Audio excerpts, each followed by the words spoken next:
Well, some people just have the knack for politicking. An MP suite, like we said at the beginning of this, so we didn't know much about him. I don't know much about him. Learned pretty good. He is an outstanding politician, and he proves it here with fireworks that we put up. We think he does a good job of the filibuster. What's going on here? Check it out. Thank you. Mr. Sorbera, are you still there?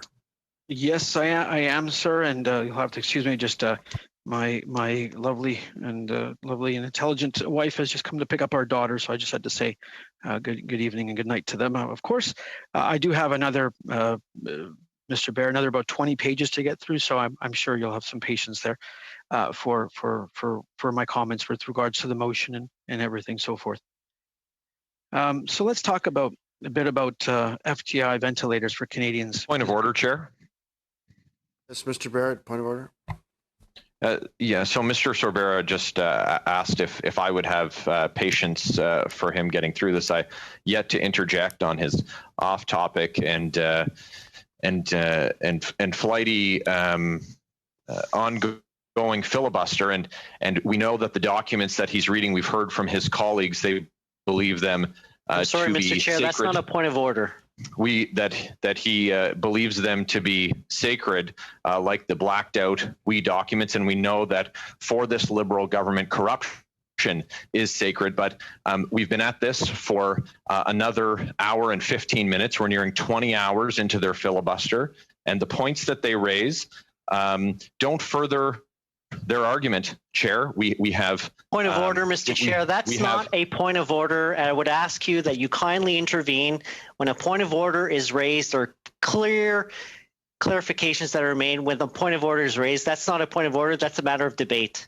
Right, So, Chair, right, and the members, I know the member is taking cue from the member from Carleton, but I would ask him that this Parliament has traditions and rules in place, and this is not a point of order. Sorry, Chair, this member is not a member of our committee, and he's speaking over another member. At least let the original member speak. Thank you very much, Mr. Angus. I was about to intervene in that. Mr. Durham, it has been the practice of this committee for all members, Liberal, Conservative, Bloc, NDP, and anybody else who's visiting who has the right to intervene, that I allow them to finish their point before I rule of whether it's a point of order. So should I change that, that would mean that I would do the same for your members.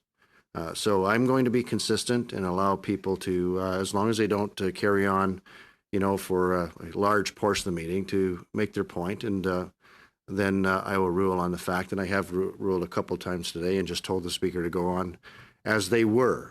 So thank you for that. Each committee has its own culture and tradition, and that's the one here.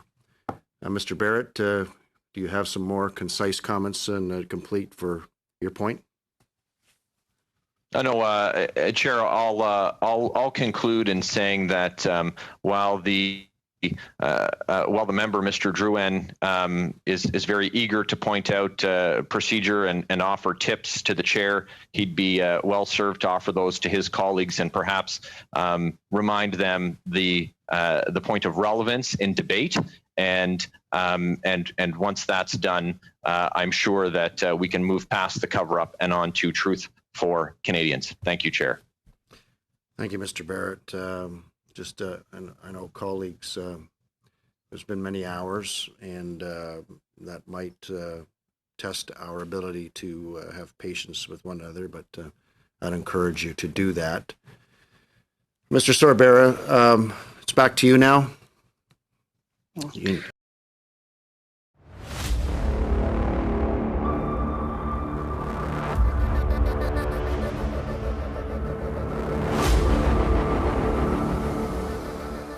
A lot of the last few weeks trying to see if we can broker some consensus to move forward. We all recognize that we had started a study on the pandemic spending that had gone awry with the WE project, and that had begun in the summer. With the prorogation, we were unable to finish it. We need to finish that. We had a promise from the Prime Minister about a committee to look at pandemic spending issues, and that did not materialize, even though the Prime Minister committed to it. So it falls to our Ethics Committee to finish off some of these outstanding issues. I brought forward a motion yesterday, and I was pleased to see the Liberals very supportive of it, and the Liberals asked me to change some things in that motion, and I agreed. Why did I agree to change some things that I thought we should be discussing? It's that if we are going to get where we need to be willing to show some compromise here. So we moved off the issue of the judges. And there's a lot of questions about whether or not partisan interests are being involved in the hiring of Canadian judges, but we set that aside. I set aside the issues of Rob Silver, who's married to Katie Telford, who was given the contract in terms of the rent review with small business. I think it's a serious issue in terms of the rent crisis that we're seeing with small business who are still waiting and still calling for us. But I agreed to set that aside for the Liberals because they said, well, you know, technically it had been passed by the ethics commissioners, so we do not need to relitigate. I have questions about that, but I think, okay, fair enough. So what we have before us now, I think, is a working plan that I'm hoping that we can vote on and then get to our witness list. So just to recap what we've agreed to is that we have the commitment to finish off the WE study.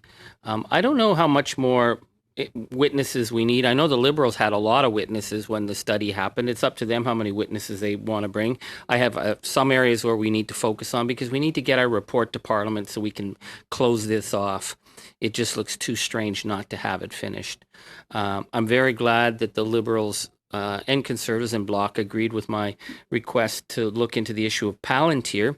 I'm very, very concerned by this company, this massive data surveillance corporation that I think has some very, very dark links in terms of the work they've done in Iraq, their ties to the CIA, the fact that this kind of data mining has raised serious questions about civil rights and privacy rights, which is naturally within our committee, but it belongs within the pandemic study because of the role of David McNaughton, who was our former ambassador, but also the former co-chair of the Trudeau campaign, and the fact that he was not registered to lobby, that he has been found guilty of trying to get gigs for Palantir in the middle of the pandemic, all the way up to the Deputy Prime Minister's office. I think that's very concerning.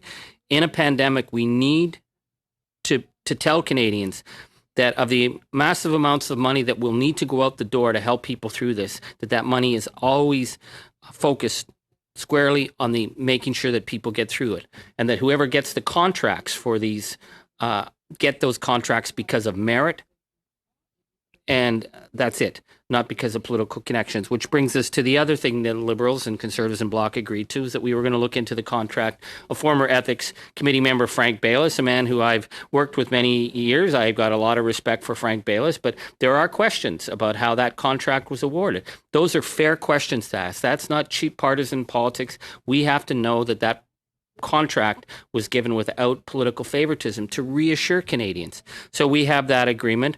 The Bloc amended the motion with the support that the chair gave them in terms of the documents. My understanding when I was reading the room last week was we were set to get those documents. So I don't see that there's any reason at this point to delay any further. I'm encouraging my colleagues to pass this motion to get this pandemic spending study done.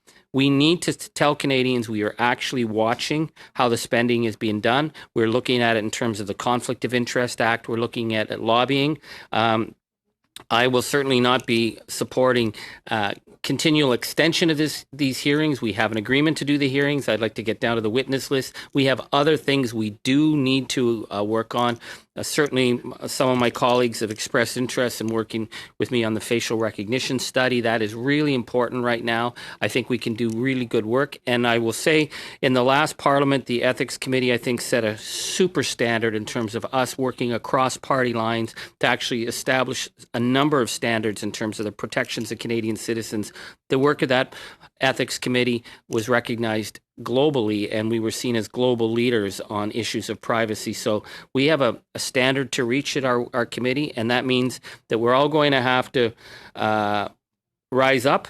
It means we're all going to have to give up something, but it means that we have to start getting down to work. So I'm asking my colleagues to move this along, and let's get this to a vote so that we can start picking our witness list. Thank you, Chair. you.